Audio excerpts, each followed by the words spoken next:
하나님 감사합니다. 저희 오늘도 또 다른 금요일을 허락하시어 저희가 이곳에 모여서 현장에서나 온라인으로나 이 자리에 이곳에 우리의 마음을 이끌어 주심을 감사드립니다. 우리의 힘도 아니요 우리의 능력도 아닌 성령님의 이끄심으로 이 자리에 왔음을 고백합니다.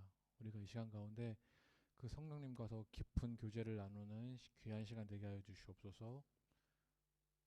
이 자리에 주님의 사랑이 가득하길 원합니다. 이 모든 말씀 우리 주 예수 그리스도의 이름으로 기도했습니다. 아멘.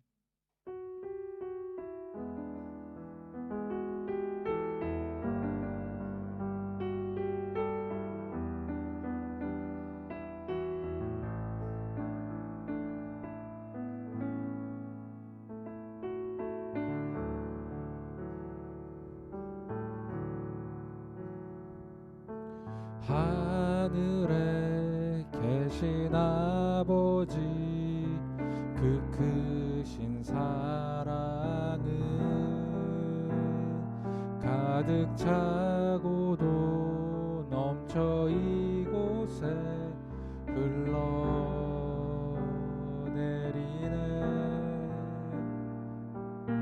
우리는 그 사랑을 받아 조심스레 이어가네. 당신의 나라에 살아갈 이웃들을 위해 아버지의 사랑으로 이곳에서 사랑을 이어가네.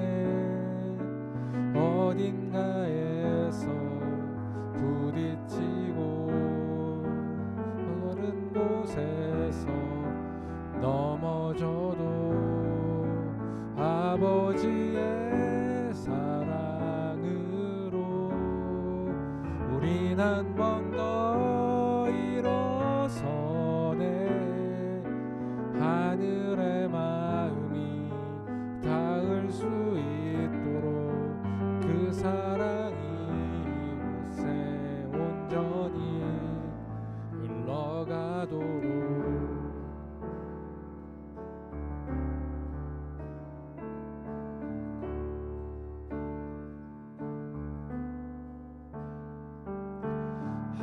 하늘에 계신 아버지 그 크신 사랑을 가득 차고도 넘쳐 이곳에 흘러내리네. 우리는 그 사랑을 받아 조심스레 이어가네. 당신의 나라에 살아갈 이웃들을 위해 아버지의 사랑으로 이곳에서 사랑을 이어가네.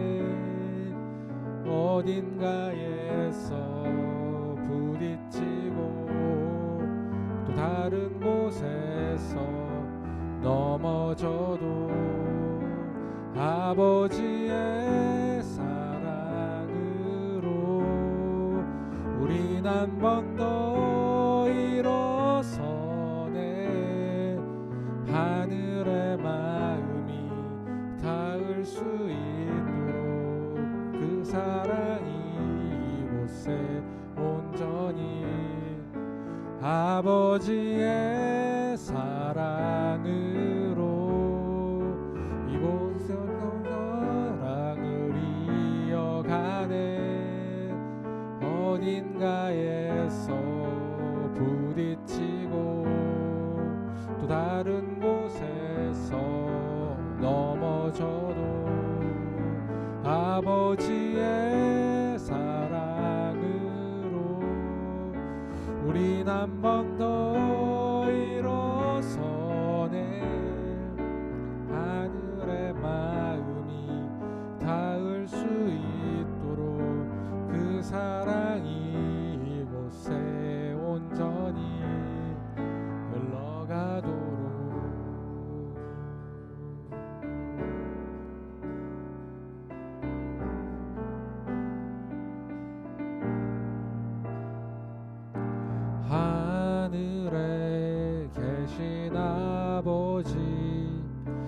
크신 사랑을 가득 차고도 넘쳐 이곳에 흘러내리네.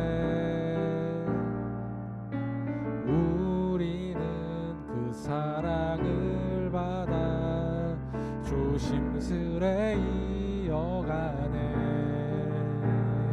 당신의 나라에 살아갈 이웃들을 위해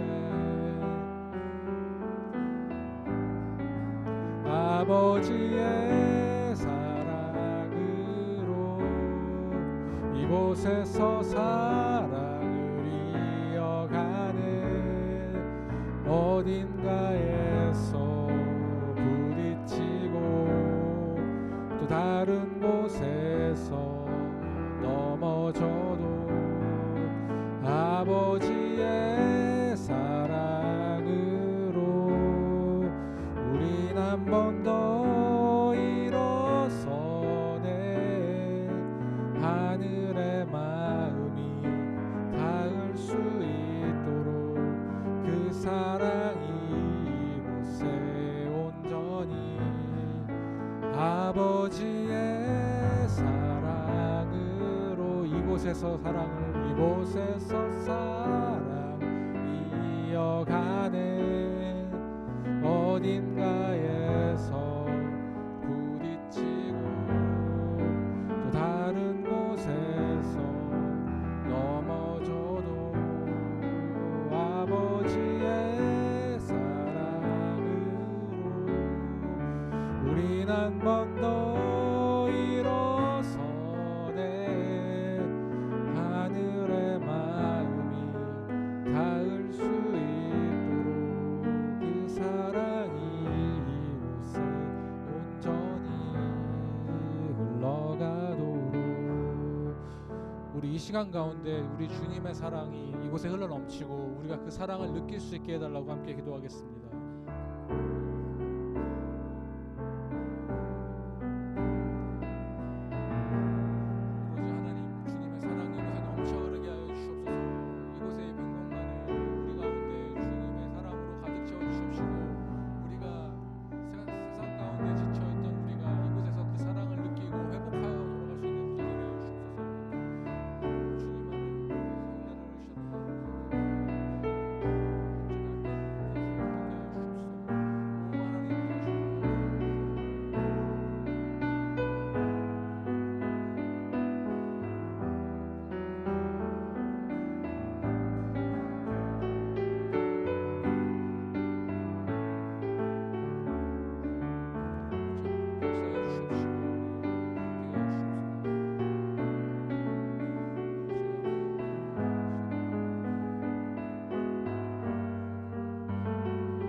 말씀 우리 주 예수 그리스도 이름으로 기도했습니다. 아멘.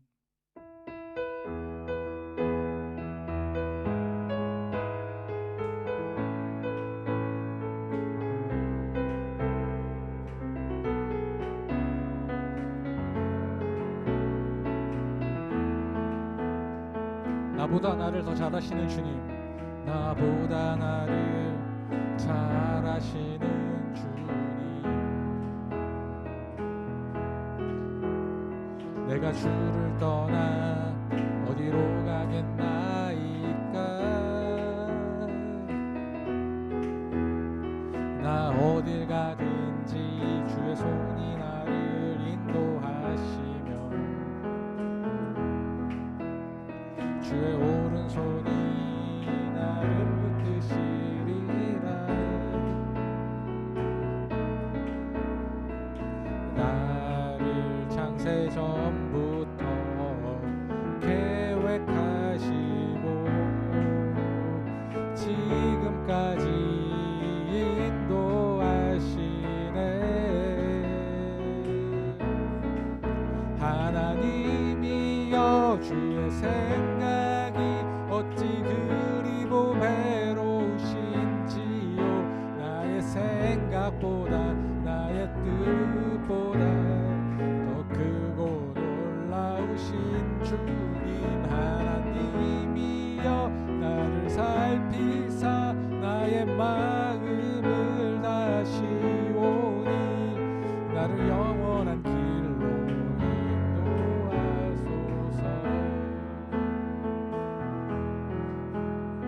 나보다 나를 잘 아시는 주님, 내가 주를 떠나 어디로 가겠나이까. 나 어딜 가든지 주의 손이 나를 인도하시며 주의 오른손이 나를 붙드시리라.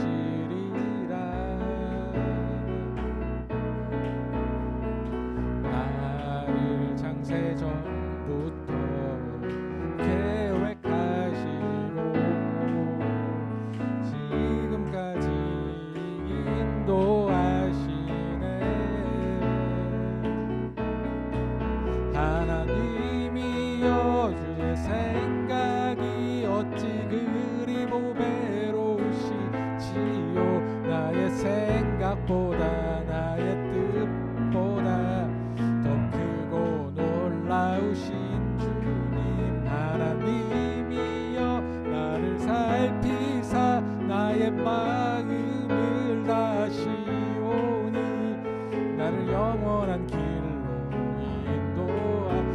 하나님이여 주의 생각이 어찌 그리 보배로우신지요. 나의 생각보다 나의 뜻보다 더 크고 놀라우신 주님, 하나님이여 나를 살피사 나의 마음을 다시오니 나를 영원한 길로 인도하소서. 다시 한번 고백해 보겠습니다. 나보다 나를 더 잘 아시는 주님, 나보다 나를 잘 아시는 주님, 내가 주를 떠나 어디로 가겠나이까. 나 어딜 가든지 주의 손이 나를 인도하시며 주의 오른손이 나를 붙드시리라. 나를 창세 전부터 계획하시고 지금까지 인도하시네.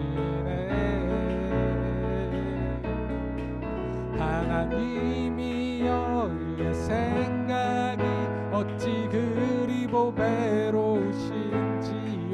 나의 생각보다 나의 뜻보다 더 크고 놀라우신 주님, 하나님이여 나를 살피사 나의 마음을 다시오니 나를 영원한 길로 인도하.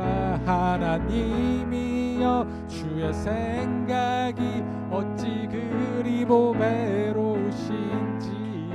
나의 생각보다 나의 뜻보다 놀라우신 주, 하나님이여 나를 살피사 나의 마음을 다시오니 나를 영원한 길로 인도하소서.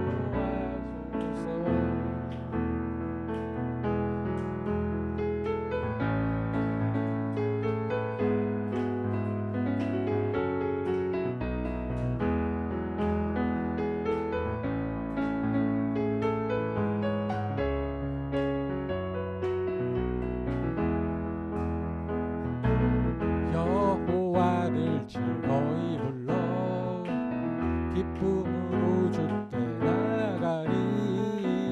여호와 하나님 난 그의 백성 기르시는 양이라.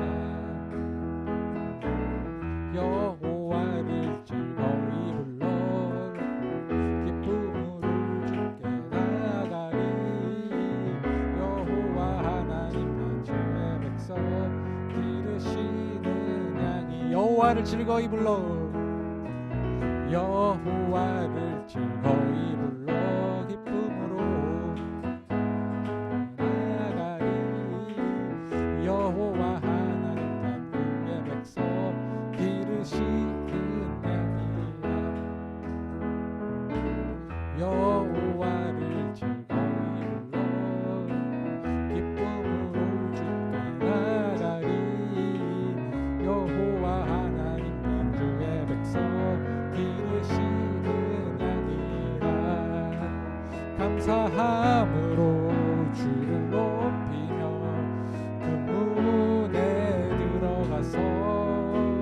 찬송함으로 그 이름을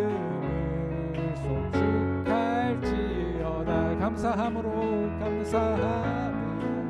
주를 높이며 문에 들어가서 찬송함으로 그 이름을 송축할지어다.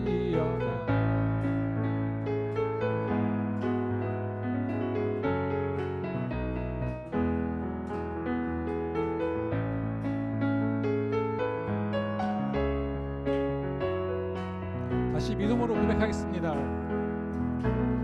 여호와를 즐거이 불러 기쁨으로 주께 나가리. 여호와 하나님 난 주의 백성 기르시는 양이라. 여호와를 즐거이 불러 기쁨으로 주께 나가리. 여호와 하나님 내 주의 백성 기르시는 양이라. 감사함으로 주를 높이며 그 문에 들어가서 찬송함으로 그 이름을 송축할지어다.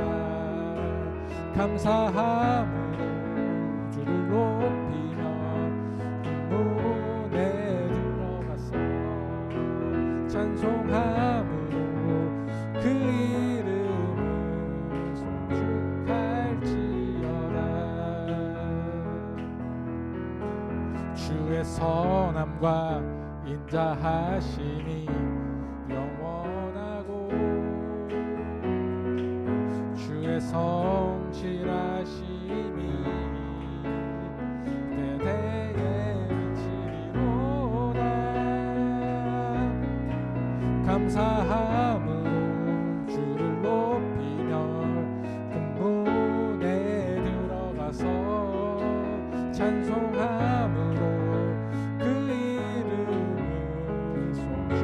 송축할지어다.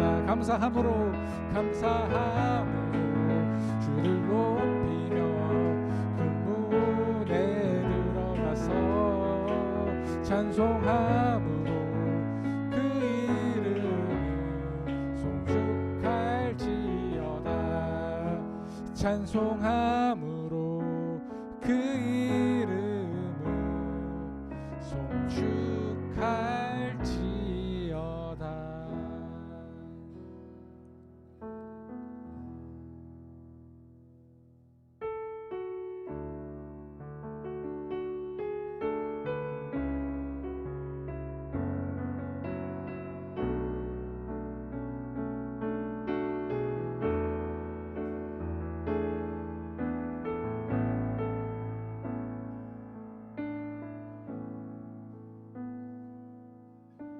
주발 앞에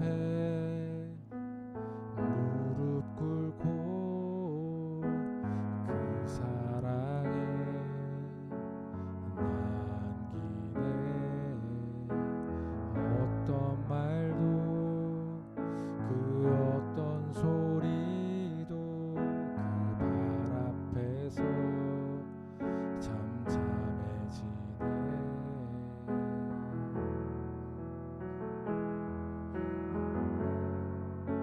주 나의 사랑 그 발 앞에 앉아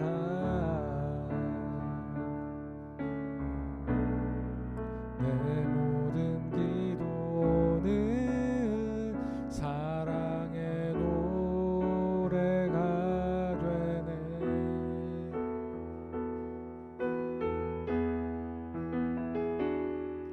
주의 옷자락 만지며 주의 두 발을 씻기며 주님 그 발에 입 맞추며 나의 왕관을 놓으리. 주의 옷자락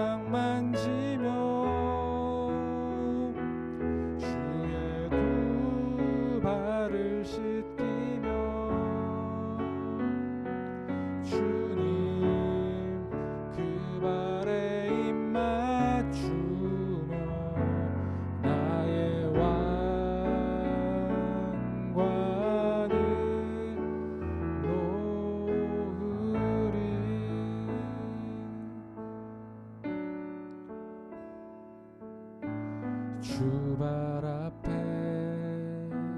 무릎 꿇고 그 사랑에 남기네. 어떤 말도 그 어떤 소리도 그 발 앞에서 잠잠해지네.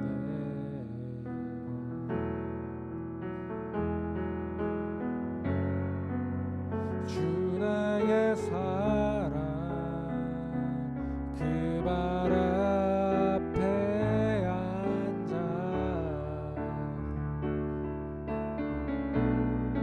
내 모든 기도는 사랑의 노래가 되네.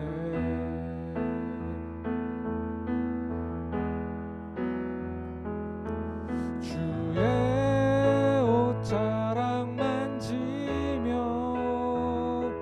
주의 두 발을 씻기며 주님 그 발에 입 맞추며 나의 왕관을 놓으리. 주의 옷자락 만지며 주의 두 발을 씻기며 주님 그 발에 입 맞추며 나의 왕관을 놓. 주의 옷자락 만지며 주의 두 발을 씻기며 주님 그 발에 입 맞추며 나의 왕관을 놓으리. 주의 옷자락 만지며 주의 두 발을 씻기며 주님 그 발에 입 맞추며 나의 왕관을 놓으리.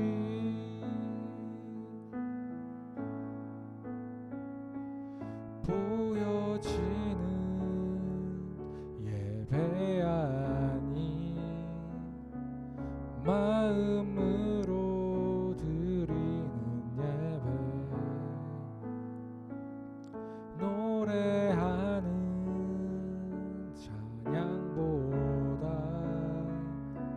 삶으로 고백되는 예배 나를 위한 예배 아니 주님 뜻을 향한 예배 내 맘과 정성 다하여서 주 앞에 드려지는 예배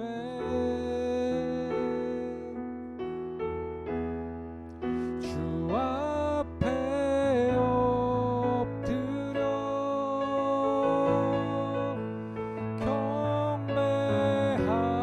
경배합니다. 온전한 예배 내 맘의 예배 내 모든 것 받기 합당하신 분 주 앞에 엎드려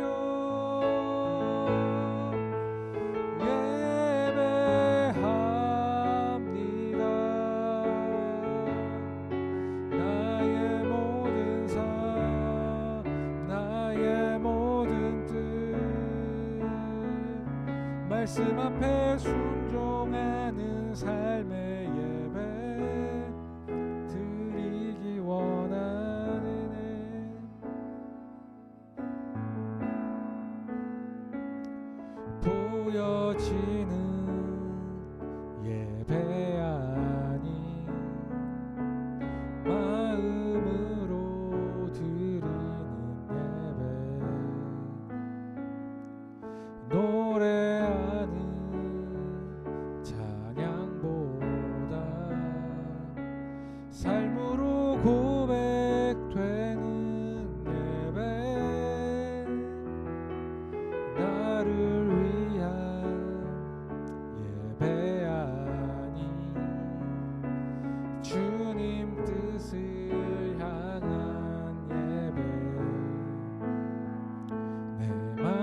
마음과 정성 다하여서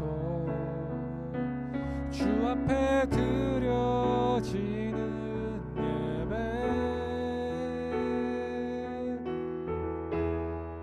주 앞에 엎드려 경배합니다.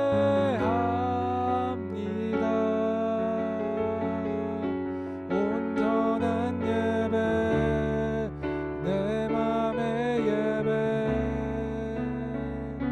내 모든 것 받기 합당하신 분, 주 앞에 엎드려 예배합니다. 나의 모든 뜻, 나의 모든 뜻, 말씀 앞에 순종하는 삶의 예배, 주 앞에 엎드려, 주 앞에 엎드려 경배합니다. 경배합니다.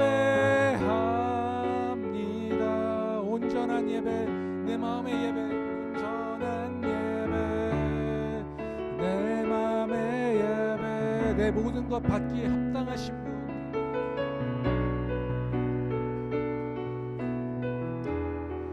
주 앞에 엎드려 예배합니다. 예배합니다.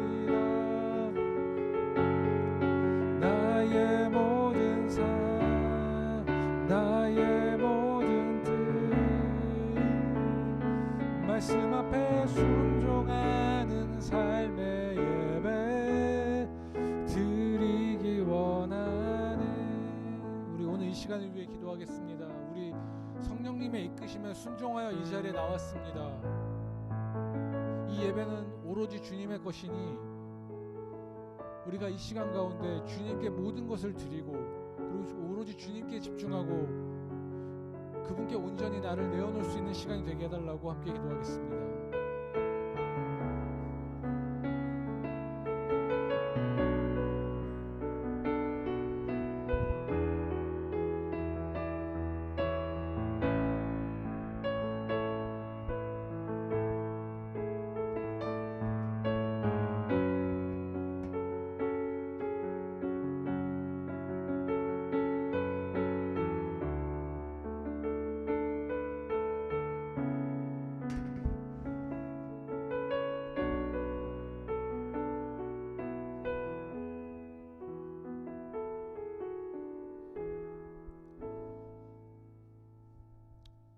사랑과 은혜 하나님, 지난 일주일을 이 험한 세상 속에서 열심히 살아오다가 한 주일을 잘 마치고 주님 앞에 예배하러 나온 우리 영혼들을 축복하여 주시옵소서.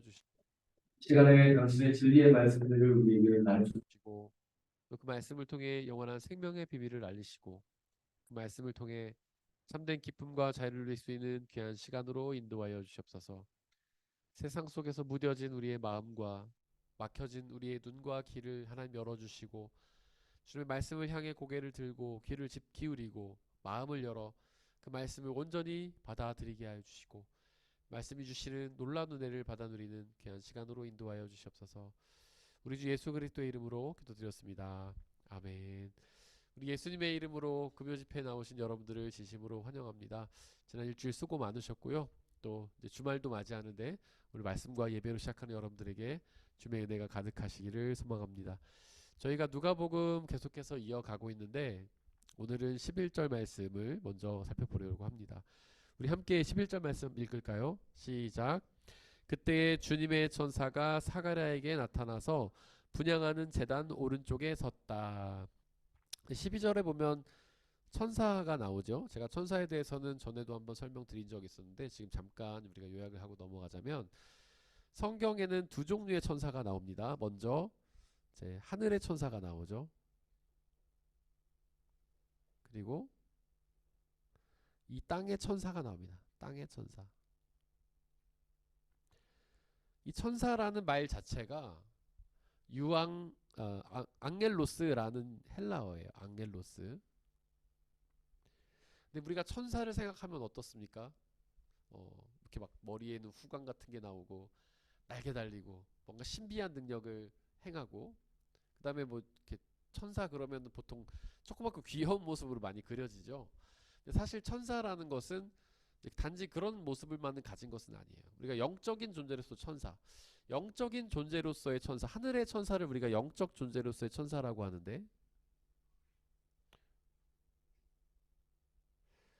사실 영적인 존재라는 것은 우리가 육이 없다는 뜻이죠. 우리가 영육혼을 이렇게 나누는데 몸을 이제 영육혼으로 나누지 않습니까? 몸을 영과 육과 혼으로 나누는데 여기서 영적인 존재다 그러면 기본적으로 육체가 없다는 뜻이에요. 우리가 영적인 사람이야 막 이렇게 얘기할 때 영적인 사람이라는 표현을 우리가 잘 써야 되는데 어쨌든 영적인 존재다라는 그런 표현 자체는 육신이 없다는 뜻이에요. 그러니까 보이지 않는다는 거죠. 우리가 하나님은 영이시니 이렇게 표현할 때 그 얘기는 뭐냐면 하나님은 볼 수 없다는 뜻입니다. 우리가 성경에서 하나님을 보고 싶어 했던 사람들이 나오죠. 특별히 이제 모세와 같은 존재가 나오는데 하나님께서 모세에게 그렇게 얘기하시잖아요. 너는 나를 볼 수가 없다. 나를 보면 죽는다. 왜냐면 하나님은 볼 수가 없어요. 왜냐면 영적인 존재이기 때문에. 그래서 영적인 존재라는 말을 사람에게 쓸 수는 없는 겁니다. 원래는. 저 사람 참 영적인 분이셔. 이런 표현 우리 종종 쓰잖아요. 어떤 뭐 목사님이라든지 뭐 교회 권사님이나 장로님들 보면서 영적인 분이셔 이렇게 얘기하는데 사실 영적인만이란 말을 표현은 사람에게 할 수 없습니다. 왜냐하면 그것은 육신이 없다는 뜻이니까요. 어쨌든 영적인 존재는 보이지 않는다는 뜻이에요. 그래서 하늘의 천사는 영적인 존재인데 이 천사는 우리가 기본적으로 볼 수가 없습니다. 그러니까 어떤 영화나 만화나 뭐 드라마에서 그리는 하얀 날개 달린 하얀 옷 입고 머리에는 이렇게 황금 테두리가 둘러져 있는 천사는 기본적으로 그냥 허구죠. 만들어낸 거죠. 실제가 아니죠. 그리고 땅의 천사는 이제 보이는 존재죠. 우리는 나중에 얘기하겠지만 사람입니다. 그래서 천사라는 건 기본적으로 앙겔로스인데 앙겔로스는 원래 무슨 뜻이냐면 우리 표현으로 치자면 외교관이라는 뜻이에요. 외교관. 뭐 다른 말로 하면 대사겠죠. 대사. 그러니까 외교관이나 대사, 누군가의 메시지를 다른 사람에게 전하는 존재. 그래서 우리 나라에서 외교관이라고 한다면 우리나라 정부의 혹은 대통령의 이야기를 뭐 그다음 국민들의 이야기라고도 할 수 있겠죠. 다른 나라에 가서 다른 사람들에게 전하는 존재를 우리가 외교관이라고 하죠. 대사라고 하죠. 그리고 사신이라고 표현하기도 합니다. 사신. 사신이라는 말 자체가 이중적인 의미를 갖고 있잖아요. 뭐 죽음의 신 이런 존재의 뜻도 갖고 있긴 하지만 원래 사신이라는 것이 뭔가 이렇게 메시지를 전하는 메신저의 역할을 하죠. 그래서 영어로 하면 메신저예요. 제가 갑자기 철자가 확실히 없어서 한국말로 씁니다. 메신저. 제가 영어를 하도 안 쓰다 보니까 이거 맞나요? 어쨌든 넘어가고 메신저. 뭔가 누군가에게 뭐를 전하는 존재가 사신이죠. 천사. 그 천사라는 건 말 자체는 원래 그런 뜻이에요. 누군가의 메시지를 남에게 전하는. 그러니까 천사라는 말 자체가 지극히 많이 왜곡이 된 거죠. 천사 그러면 사신, 외교관, 대사, 뭔가의 메시지를 남에게 전하는 존재. 그렇다면 주님의 천사, 여기 보면 주님의 천사라고 나와 있죠. 주님의 천사라는 것은 주님의 말씀을 남에게 전하는 존재가 바로 주님의 천사인 거죠. 근데 이 존재가 우리가 아까도 말했지만 하늘의 천사일 수도 있고 땅의 천사일 수도 있어요. 하늘의 천사는 영적인 존재죠. 이제 성경에 보면은 천사가 이름이 3개가 나옵니다. 하나는 미가엘, 그리고 누시엘이라는 존재도 나오고 가브리엘이라는 존재가 나와요. 오늘 이 천사는 나중에 이름이 나오는데 그 이름이 가브리엘이에요. 이게 성경에 나오는 천사 3명입니다. 가브리엘은 주로 뭘 하냐면 기쁜 소식을 전하는 존재가 가브리엘이에요. 우리 사가랴에게 기쁜 소식을 전하죠. 그동안 너희 부부가 아기가 없었지만 내가 너희 부부에게 아기를 보내주겠다. 아기를 낳을 수 없는 나이가 되었음에도 불구하고 그들은 오랫동안 아기를 놓고 기도를 했지만 얻었지 못했잖아요. 그들에게 이 소식이 얼마나 기쁜 소식이었겠어요. 이제는 다 포기했을 텐데, 나이도 많고 그 아이를 낳을 수 없는 몸이 다 되었을 테지만, 갑자기 그렇게 나이를 낳을 수 없는 사람들에게 주님의 천사가 나타나가지고 너네가 아이를 낳을 수 있다. 가브리엘은 주로 하는 일이 성경에서 좋은 소식을 전하는 역할을 합니다. 다른 성경의 본문들에도 나오는 거 보면 주로 좋은 소식을 전하는 역할을 해요. 아마도 예수님에게도 수태고지를 하는 게 성경에 이름은 안 나오는데 아마 사람들은 가브리엘 것이다 이렇게 추측을 하긴 합니다. 그리고 미가엘은 어떤 천사냐면 천사장이에요. 요한계시록에 나오죠, 미가엘의 이름이. 근데 미가엘이 하는 역할은 주로 전쟁을 하는 역할을 합니다. 누구랑 싸우냐? 바로 사탄의 존재와 전쟁을 하는 역할을 하죠. 그래서 하나님의 어떤 권력을 위임받아서 전쟁을 하는 존재. 그리고 루시엘이라는 이 존재는 굉장히 논란의 여지가 많은 이름이에요. 루시엘이라는 존재가 이사야의 이름이 나오는데, 사실 이 루시엘이라는 말이요, 되게 오해의 소지가 많은데 그것을 우리가 천사로도 이해할 수 있지만 사실 계명성이라는 별의 이름이라고 이해하는 사람도 있어요. 계명성. 성경에는 그래서 옛날 성경에 이걸 계명성이라고 번역해놨어요. 그래서 루시엘이 하늘에서 떨어졌다 그렇게 번역을 하는데, 이거를 옛날에는 어떤 사람들은 천사가 하늘에서 떨어졌다 그렇게 해석을 하기도 했어요. 그래서 떨어진 천사, 타락한 천사다 이런 뜻이죠. 그래서 루시엘이 타락한 천사고, 루시엘이 타락해서 그 이름이 바뀌는데 그 바뀐 이름이 혹시 아세요? 루시퍼. 그래서 사탄이다 이렇게 추측을 하기도 하는데, 그거는 이제 교회에서 한 부분의 사람들이 추측하는 거예요. 어떤 사람들은 이 루시엘을 그냥 별의 이름으로 추측하기도 합니다. 그래서 루시엘이라는 존재는 성경에 이름이 나오기는 하지만 이 존재가 정말로 천사인지 아닌지는 우리가 정확하게 모릅니다. 그래서 천사가 타락해서 사탄이 되었다라는 설화가 있긴 하지만 이게 100% 옳은 건 아니에요. 근데 제가 한 가지 말씀드리고 싶은 게, 천사가 타락해서 사탄이 됐다 라는 말 자체가 좀 정확한 말은 아닐 수도 있다는 얘기죠. 왜냐면 타락이라는 걸 하려면 악이 이미 있어야 되잖아요. 그러니까 우리가 사탄이라는 것을 악의 근원으로 보는데, 사탄인 루시엘이 타락을 해서 사탄이 되었다면 루시엘 이전에 이미 악이 있었다는 뜻이잖아요. 그렇죠? 악이 있었으니까 타락을 해서 사탄이 됐다는 설명이잖아요. 그렇다면 사탄이 악의 근원이 될 수 없죠. 이미 악이 있었고 그 악에 물들어 그가 타락을 했다면 그 사탄은 악의 근원이 아니죠. 제가 설명을 잘했나요? 네. 그러니까 그게 말이 앞뒤가 안 맞는다는 거예요. 사탄이 원래 존재했다는 거죠. 그래서 신학자들 중에서는 사탄의 존재를 원래 존재했던 것으로 이해한 사람도 있어요. 그러니까 하나님이 계시고 사탄의 존재도 이미 있었던 거죠. 어디서 생겼는지는 몰라요. 하나님이 만드신 거는 아닙니다. 하나님과 별도의 힘으로서의 사탄이 존재했다는 거죠.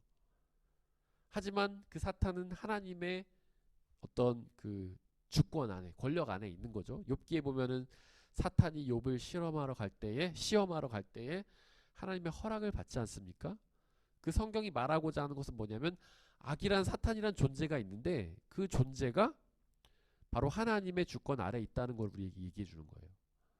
그러니까 이게 왜 중요하냐면, 이원론이라는 게 있어요. 여러분, 이원론. 플라톤이 얘기한 거예요. 이원론은 뭐냐면 세계의 힘이 두 개라는 겁니다. 하나님과 사탄, 세계의 힘이 두 개라는 거예요. 그래서 이 두 개의 힘이 서로 치열하게 싸워서 나가는 것이 인간의 역사예요. 그래서 여기에서 사탄이 이기면 이 세상이 멸망하고, 하나님이 이기면 하나님 나라가 온다는 것이 플라톤의 사상이에요. 근데 성경은 그런 이원론이 아니에요. 성경은 일원론이에요. 유일신 하나님, 이 세상에 오직 근원은 하나님 한 분뿐이시고 하나님이 이끌어 가신다고 성경이 고백을 해요. 그래서 이원론이 아니에요. 하지만 사탄의 존재가 어디서 왔는지 우리는 설명할 수가 없다. 하지만 태초 전에는 이미 있었다, 사탄이. 하나님이 만드신 거는 아니다. 여기까지 우리가 정리할 수 있어요. 그래서 어쨌든 원래로 다시 돌아가서, 천사가 타락했다는 설명이 옳지 않은 겁니다. 왜냐하면 천사가 타락해서 사탄이 되기 전에 이미 악이 존재했기 때문에 사탄은 그 전에 존재했어야지 맞는 거죠. 그래서 천사가 타락했다는 설명은 잘 받아들여지지 않는다. 그리고 우리가 교회 전통에서 3대 천사라고 부르는 존재가 하나 더 있습니다. 이제 루시엘은 빼고요. 미가엘과 가브리엘, 그리고 하나가 누구냐면 라파엘이에요.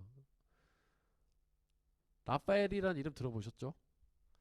네, 제가 좋아하는 테니스 선수 중에 라파엘 나달이라고 있는데 네, 전혀 상관없는 인물이긴 합니다. 이 라파엘도 교회 전통에 의하면 천사 중에 한 명이에요. 근데 성경에 나오진 않아요. 그래서 그냥 교회 전통이 천사라고 얘기하긴 하지만 어쨌든 성경에 나오진 않는다. 이런 존재들이 하늘의 천사죠. 영적인 존재. 미하엘이라든지 가브리엘 같은 하늘의 천사. 그럼 땅의 천사는 누굴까요? 땅의 천사, 사람으로서의 천사는 하나님의 말씀을 전하는 존재들이에요. 그래서 구약시대 때는 그 천사가 누구냐면 땅의 천사들의 구약시대 때는 예언자들이 있었죠. 성경에는 이게 이제 세번역에는 예언자라고 돼 있는데 옛날 개역 개정판 성경에 뭐라고 돼 있냐면 선지자라고 돼 있어요. 선지자. 선지자 그럼 무슨 뜻이 듭니까? 선지자? 그게 먼저 선자거든요. 먼저 아는 사람이다 이런 뜻이에요. 선지자가. 근데 이게 굉장히 잘못된 번역이에요. 그래서 요즘 번역에서는 다 예언자로 이거를 바꿔 쓰는데 예언이란 말을 딱 들으면은 우리는 미래에 대한 이야기를 떠올리죠. 뭐 노스트라다무스의 예언. 그래서 옛날에 노스트라다무스가 2000 몇 년에 무슨 일이 일어난다고 했었죠? 이미 지났죠. 네. 틀렸어요. 그 사람의 예언은. 많은 사람들이 예언을 뭐 동요했겠지만. 그래서 어쨌든 예언이라고 우리가 흔히 떠올리는 것은 미래에 대한 말이라고 생각하지만 성경에서 예언은 뭐냐면 바로 하나님의 말씀 자체를 가리켜요. 하나님의 말씀. 그래서 예언자라고 하면 미래에 대해서 얘기하는 사람이 아니라 하나님의 말씀을 전하는 사람이에요. 그러니까 우리가 성경에 보면 예언자들이 많이 나오죠. 이사야, 예레미야, 뭐 호세야, 학개, 스가랴, 말라기 이런 사람들이 다 나오는데 이 사람은 미래에 대해 말하는 사람이 아니라 하나님의 말씀을 선포하는 사람이었어요.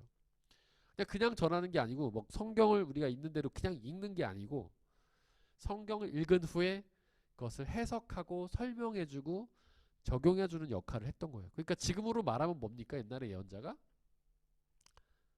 설교자죠. 목회자, 설교자죠. 그래서 지금으로 말하면 설교자예요. 예언자가. 그래서 이사야나 예레미야나 그런 사람들이 보면 성경에 보면 야 니네 망할 거야. 뭐 니네 하나님 믿으면 흥할 거야 이렇게 나와 있지만 그게 뭔가 그들이 미래에 대해서 보고 미래에 대해서 한 말이 아니라 하나님의 말씀에 순종하는 사람들을 향해서는 축복의 말씀을 전하고 하나님의 말씀을 순종하지 않는 사람들에게는 멸망의 말씀을 전한 거예요. 그거는 미래를 우리가 굳이 알지 않아도 정한 거 아닙니까? 성경에 보면 너네가 나를 믿고 나에게 순종하면 하나님 나라를 너에게 주겠다 했는데 그 사람들이 순종하지도 않고 말씀 따르지도 않는다면 당연히 멸망이겠죠. 그래서 어쨌든 그런 사회 예언자들이 했던 것은 미래에 대한 말이 아니라 하나님에 대한 말씀을 전했다. 바로 그들이 하나님의 말씀을 받아서 하나님 대신에 사람들에게 그 말씀을 전했기 때문에 그들은 땅의 천사라고 할 수 있습니다. 예언자 그리고 목회자 뭐 설교자 그리고 여러분들도 천사가 될 수 있어요. 만약에 여러분들이 하나님의 말씀을 여러분들이 주위 사람들에게 전한다면 죄송합니다. 바로 여러분들이 천사입니다. 옆에 있는 분들을 보시면 천사 같죠? 네. 크게 웃으시는 분은 보니까 그렇게 동의하지 않으신다는 뜻인 것처럼 보이는데 네, 어쨌든 여러분들 오해하지 마시고 날개는 없지만 하나님의 말씀을 전한다면 그분들이 바로 천사라는 것이죠. 자, 우리가 말씀의 종교라고 하죠. 기독교는 말씀의 종교. 그리고 하나님은 말씀하시는 분이시죠. 우리가 아까 하나님은 영적 존재라고 했잖아요. 영적 존재. 영적 존재라는 것은 육이 없다는 뜻이죠. 우리가 그 하나님을 경험할 수 있는 방법은 보는 거로는 안 돼요. 만지는 거로 또 안 됩니다. 왜냐하면 그분은 육신이 없기 때문에 우리는 그분을 보거나 만질 수 없어요. 그분을 경험할 수 있는 방법은 그분의 말씀을 듣는 것뿐이에요. 하나님께서도 육신이 없으시기 때문에 육신이 없으면 우리에게 어떤 행위를 하실 수 없잖아요. 그래서 우리에게 말씀하시는 분이에요. 성경은 처음부터 끝까지 계속해서 하나님이 말씀하시는 분이라고 이야기를 하고 계세요. 성경 말씀 가장 첫 번째, 가장 처음 성경 말씀 창세기 1장 1절이 뭐라고 얘기하시나요? 태초에 하나님이 천지를 창조하셨습니다. 근데 그 창조의 역사가 하나님의 가장 중요한 역사인데 그 창조를 뭘로 하셨습니까? 말씀으로 하셨어요. 물론 사람을 손으로 만들었다는 기록이 나오시긴 합니다. 그거는 사람이 어떤 특별한 존재이기 때문에 손으로 만드셨다고 하는데 그 몸이 정말 우리와 똑같은 손이 있었을까? 그런 점에 있어서는 저는 의문이고요. 많은 신학자들도 그 부분에 대해서는 의문을 가지고 있어요. 어떤 은유나 비유일 수 있겠죠. 하나님께서 더 정성껏 만드셨다는 건. 어쨌든 하나님은 말씀으로 계속 말씀하시고요. 특별히 많은 사람들에게 말씀을 맡기시고 그 말씀을 전하게 하십니다. 구약성경, 신약성경에서도 마찬가지예요. 예수 그리스도께서도 사역을 여러 가지 하셨지만 그 사역의 대부분은 말씀이었죠. 하나님 나라를 전하는 말씀에서요. 하나님은 말씀하시는 분이에요. 우리가 그분을 경험할 수 있는 방법은 말씀밖에 없다고 제가 말씀드렸죠. 예를 들어서 제가 이제 멀리 어딘가 갔다고 쳐보세요. 지금은 영상통화라는 게 있지만 옛날에는 없었잖아요. 그러면 우리가 멀리 떨어져 있는 사람을 경험할 수 있는 방법은 전화죠. 전화를 하면은 그분의 모습은 볼 수 없지만은 전화 목소리를 통해서 그 존재를 느낄 수 있잖아요. 그것처럼 하나님께서 말씀하시는 그 말씀을 통해서 우리는 하나님을 경험할 수 있고 그 하나님께서 우리에게 말씀을 하시는 거죠. 그리고 요한복음 1장에 보면 태초에 말씀이 계셨다 이렇게 얘기를 하잖아요. 그러니까 요한복음 1장 1절은 태초에 하나님을 그냥 말씀으로 표현을 해버리는 거예요. 하나님은 말씀하시는 분이시지만 하나님은 곧 말씀이다. 이 요한복음 1장 1절이 이야기하는 거예요. 하나님은 곧 말씀이다. 왜냐하면 우리는 하나님을 볼 수도 없고 만질 수도 없기 때문에 오직 그 말씀을 통해서만 그 하나님을 경험할 수 있기 때문에 그런 거죠. 우리가 하나님을 알 수 있는 방법은 뭘까요? 오직 성경을 보는 것밖에 없잖아요.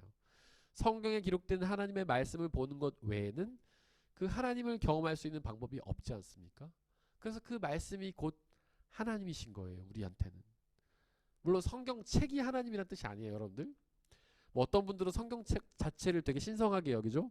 그래서 어떤 택시기사들은 뭐 이렇게 본네트라고 합니까? 뭐라고 하죠? 그 서랍 같은 거? 다시방? 거기다 성경책 넣어놓고 다니시는 분 계시잖아요. 네. 다시방 맞죠? 대시방? 어쨌든 거기다 성경책 넣어놓고 다니는 분 계시잖아요. 뭐 교회 다니세요? 그럼 안 다니는데 나쁜 일 생길까봐 넣어놓고 다닌다. 부적처럼. 그런 분 계세요 진짜. 그리고 제가 친구네 집 옛날 놀러 갔는데 교회 안 다니거든요. 근데 성경책이 막 있어요. 너네 집에 왜 성경책 있니? 그러니까 안 좋은 일 생길까봐 성경책을 갖다 놨다는 걸 부모님이 마치 부적처럼. 그거는 이제 성경책 자체를 신성하게 여기는 거죠. 물론 나쁜 뜻으로 신성하게 여기는 거긴 하지만. 그리고 뭐 우리 성경책, 그러니까 제가 옛날에 어떤 분 이사하는데 이사 도와주러 갔더니 저한테 성경책 한 20권을 주더라고요. 자기가 평생을 모은 건데 버릴 수가 없어가지고 저희 집에 그거 아직도 있어요. 성경책 어떻게 버리냐는 거, 이사할 때 이 신성한 책을. 그래가지고 모아뒀던 거를 저를 주더라고요. 목사님 그냥 대신 가져주세요 이러면서. 그러니까 그건 책 자체를 되게 신성하게 여기는 것이죠.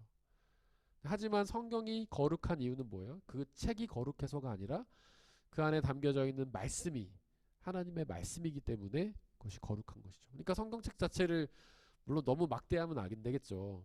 막 함부로 하고 찢고 막 그러면 안 되겠죠. 하지만 그 성경책 자체를 신성하게 할 것이 아니라 그 안에 있는 말씀이 중요한 거다. 왜냐하면 그 말씀이 곧 하나님이시고 하나님은 그 말씀을 통해 우리에게 역사하시기 때문에 그런 거죠. 그리고 요한복음 또 뭐라고 말합니까? 그 말씀이 육신을 입고 우리 가운데 오셨다. 그분이 바로 예수님이시다. 그러니까 예수님께서도 하나님의 말씀이, 그 말씀이신 하나님께서 이제 몸을 입으신 것이 바로 예수님이다. 그만큼 말씀이 중요한 것이다. 말씀이 곧 하나님이다라는 거죠. 근데 그 말씀을 우리에게 전하시는데 하나님께서 우리에게 말씀하시는 방법은 여러 가지가 있습니다. 이 바르트가 한 얘기예요. 첫 번째로는 방금 우리 얘기한 것처럼 성경 말씀을 통해서 우리에게 말씀하십니다. 두 번째로는 피조물을 통해서 말씀하십니다. 성경에는 글자로 기록된 하나님의 말씀이 들어있죠. 아주 가장 정확하고 가장 자세한 하나님의 말씀이에요. 그 안에는 우리에게 말씀하시고자 하는 하나님의 모든 말씀이 다 들어있습니다. 역으로 말하면 그 안에는 우리가 알고 싶어하는 하나님에 관한 모든 정보들이 그 안에 다 들어있어요. 또 안에 그 안에는 하나님께서 우리에게 알려주시는 인생의 비밀이 다 들어있어요. 성경을 찬찬히 읽어보면 여러분들이 가지는 모든 질문의 답이 그 안에 들어있습니다. 하나님은 어떤 분이신가?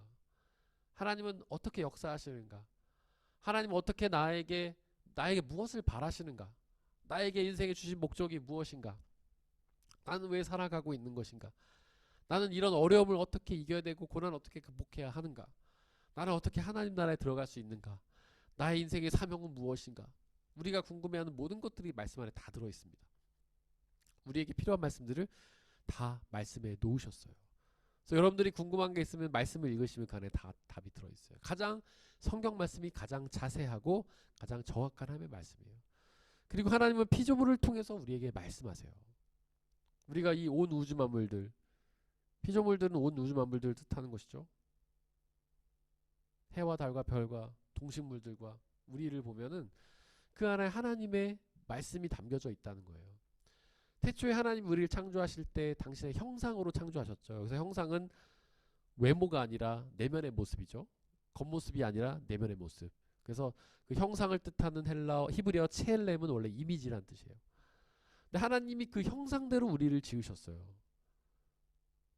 우리뿐만 아니라 온 우주 만물을 지으셨죠. 그래서 우리 안에 이 우주 만물 안에는 하나님의 본질 내면이 담겨져 있어요. 이미지가 담겨져 있어요. 하나님의 이미지가 뭐예요? 우리가 아까 말씀한 대로 이야기한 대로 하나님은 곧 말씀이시기 때문에 그 안에 하나님의 말씀이 담겨져 있는 것이죠. 또한 하나님은 사랑이시기 때문에 온 우주 만물 속에 하나님의 사랑이 담겨 있어요. 그래서 우리가 우주 만물들을 보면 그 안에 하나님의 말씀을 발견할 수 있다는 거예요. 우리가 만나는 사람들, 만나는 사건들, 우리가 쳐다보는 우주 만물들 속에 하나님을 발견할 수 있다는 겁니다. 그래서 우리가 좀 더 귀를 기울이면, 좀 더 눈을 집중하면 우리의 피조물들 속에서 하나님을 발견할 수 있어요. 그런 경험 있으시죠? 맨날 똑같은 길을 지나가는데 저 건물이 저기 있었나? 저희 가족들이 요즘 집에 교회를 올 때마다 서로 그 이야기를 하는 것 중에 하나가 그 저희가 오는 길 중에 다름 슈테디움 있잖아요. 그 옆길을 이렇게 쭉 오는 다름 슈테디움 맞죠 이름이? 거기 옆에 옆길을 쭉 오다 보면 오른쪽에 커피숍이 하나 있어요. 근데 저희가 오면서 요즘에 맨날 얘기하는 게 뭐냐면 저게 원래 있었던가? 최근에 생겼나? 근데 가족 중에 2명은 원래 있었다. 아니야, 저 원래 최근에 생겼어. 그걸 가지고 저희가 자주 얘기를 했어요. 최근에 그 길을 제가 10년 이상을 그 길을 왔다 갔다 했는데 그 커피숍을 보고 있었나 없었나 그걸 저희가 얘기를 하고 있어요. 여러분들 그런 경험 있으시죠? 매일 똑같은 길을 지나가는데 뭔가 새로운 거를 보는 느낌. 우리는 인생을 그렇게 살아야 되는 거예요. 맨날 보는 익숙한 것이지만 새로운 눈을 가지고 좀 더 정확하게 저것이 무엇을 말하는지, 그럴 때 그 피조물을 통해서 우리가 하나님의 말씀을 들을 수 있다는 것이죠. 세 번째로 하나님께서 우리에게 말씀하시는 통로는 뭐냐면 역사입니다. 역사. 우리가 기독교를 역사의 종교라고 합니다. 그 이유는 뭐냐면 하나님께서 역사 속에서, 이 우주의 역사 속에서 우리와 함께 개입하시고 우리 함께 섭리하신다는 뜻이에요. 하나님은 이 지구를 만들어 놓고 멀리서 쳐다보시는 구경꾼이 아닙니다. 하나님께서는 플레이어예요. 우리와 함께 뛰고 계신 거예요. 우리 안에서. 그래서 우리가 만나는 모든 사건들, 우리가 만나는 모든 사람들은 우연이 아니죠. 우리는 우연히 경험하지만, 신학자 판덴베르크가 말한 것처럼 우리는 우연히 경험할 뿐이지만 그 모든 우연성 속에 하나님의 필연이 들어있는 거예요. 모든 것은 하나님의 계획 속에 들어있는 것이죠. 여러분들이 이 자리에 있는 것, 여러분들이 여러분들의 그 가족들을 만난 것, 지금 이 자리에서 저와 이렇게 예배를 드리고 있는 것, 이것이 우연처럼 보이지만 하나님의 필연성 속에 있다는 것. 그래서 우리가 그 역사를 유심히 바라볼 때 하나님의 말씀을 그 안에서 발견할 수 있다는 거예요. 여기서 역사라는 것은 뭔가 국가 간의 역사, 우주의 역사 이렇게 거창한 것도 되겠지만은 우리 개인의 역사, 우리 나 자신의 역사, 삶의 흔적들을 돌아보면은 그 안에 하나님께서 분명히 역사하시면서 우리에게 말씀하시는 것들을 느낄 수 있다는 거죠. 그래서 우리는 우리의 삶을 지금 돌아볼 필요가 있어요. 우리의 주변을 돌아볼 필요가 있어요. 아, 내가 왜 이런 삶의 역사를 갖게 되었을까? 나는 지금 여기서 무엇을 하고 있을까? 그것을 돌아보다 보면 우리에게 말씀하시는 그 하나님의 말씀을 알 수 있게 된다는 것이죠. 그래서 하나님 우리에게 말씀하십니다. 말씀이시기도 하시지만 우리에게 말씀하십니다. 이 성경 말씀을 통해, 그리고 온 우주 만물을 통해, 그리고 우리가 만나는 역사를 통해 그 하나님의 말씀을 잘 돌아보고 깨닫고 그 말씀에 순종하며 나가는 우리가 되기를 원합니다. 이 시간 함께 찬양하겠습니다.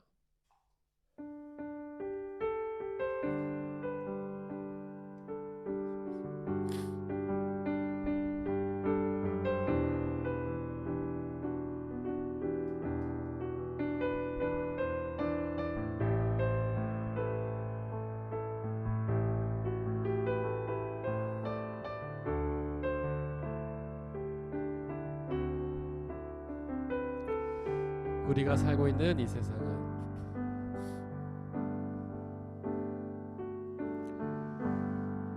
우리가 살고 있는 이 세상은 주님의 손길 안 닿은 곳 없네. 주님의 말씀을 갈망하는 우리에게 하늘의 비밀 알려주시네. 어두움 가운데 있던 이 세상에 빛으로 오신 하나님의 아들, 그의 말씀을 믿는 모든 이들에게 하늘의 영광 비춰주시네. 하나님 말씀으로 아버지 마음으로 나 달려갑니다.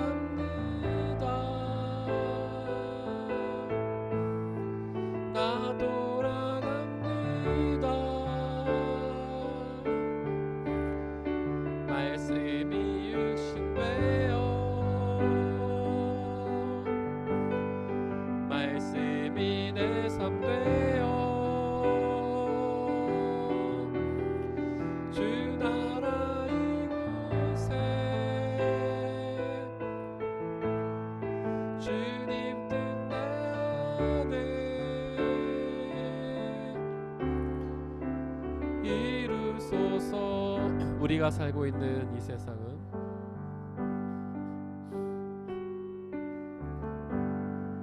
우리가 살고 있는 이 세상은 주님의 손길 안 닿은 곳 없네. 주님의 말씀을 갈망하는 우리에게 하늘의 비밀 알려주시네. 어두움 가운데 있던 이 세상에 빛으로 오신 하나님의 아들, 그의 말씀을 믿는 모든 이들에게 하늘의 영광 비춰주시네. 하나님 말씀으로 아버지 마음으로 나 달려갑니다.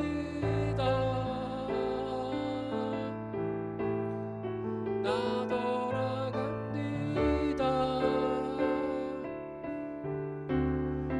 말씀이 육신 되어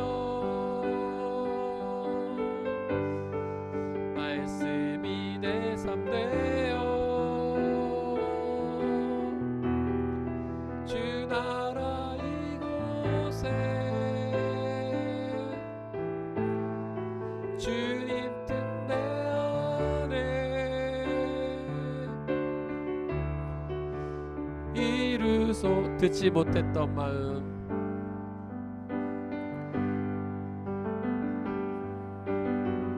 듣지 못했던 마음, 주님의 성령 오셔서 보지 못했던 나의 눈 주를 보게 하시네.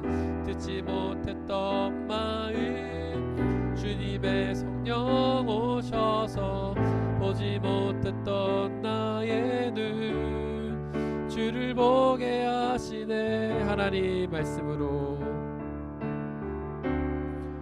하나님 말씀으로, 아버지 마음으로 나 달려갑니다.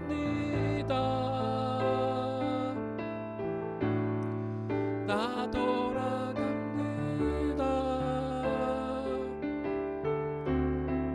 말씀이 육신되어 말씀이 내 삶 되어 주 나라 이곳에 주님 뜻 내 안에 이루소서. 이 시간 함께 기도하길 원합니다. 말씀이신 하나님, 말씀으로 역사하신 하나님, 그 하나님께서는 이 시간 끊임없이 우리에게 말씀하십니다. 주님의 말씀을 맡기신 예언자들을 통해서, 주님의 말씀이 기록된 성경을 통해서, 주님의 말씀이 함유되어 있는 피조물들을 통해서, 그리고 하나님의 역사를 통해 우리에게 말씀하십니다. 우리가 눈을 크게 뜨고 눈과 마음을 열어 그 말씀들의 귀를 기울이게 하시고, 그 말씀들을 우리가 받아듣고 온전히 믿고 순종하여 말씀이 약속하는 영원한 생명과 참된 기쁨과 자유를 누리게 해달라고 이 시간 함께 기도하기 원합니다. 우리의 능력으로는 그 말씀을 온전히 듣고 깨닫기 어려우니 성령 하나님 우리에게 역사하여 주시고, 하나님의 말씀을 온전히 듣고 믿고 순종하여서 그 말씀이 약속하시는 구원과 기쁨을 누리게 해달라고 이 시간 함께 기도하겠습니다. 사랑하는 하나님, 이 시간 간절히 기도합니다. 당신 우리에게 말씀하시는 분이신 것을 고백합니다. 하나님은 끊임없이 우리에게 말씀하시는 것을 고백합니다. 예언자들을 통해서, 성경을 통해서, 그리고 피조물과 역사를 통해 하나님께서는 끊임없이 우리에게 말씀하시는 줄 믿습니다. 말씀이신 하나님, 말씀으로 역사하시는 우리에게 말씀하시는 하나님, 당신의 그 말씀으로 우리에게 끊임없이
칼바르트는 믿음을 고백이라고 하였습니다. 하나님께 받은 말씀을 우리가 또한 고백함으로써 그 말씀을 흘러가게 해야 합니다. 말씀을 우리 가운데만 묻어두고 고인물이 되어서 썩게 하는 것이 아니라 그 말씀을 우리 이웃들에게 전하여 그 말씀들이 그 이웃들에게 흘러가게 해야 합니다. 그런 말씀을 통해서 우리가 구원을 얻을 뿐만 아니라 우리 이웃들도 구원을 얻게 될 것입니다. 그렇게 우리가 말씀을 전할 때에 우리 또한 하나님의 천사의 사명을 감당할 수 있습니다.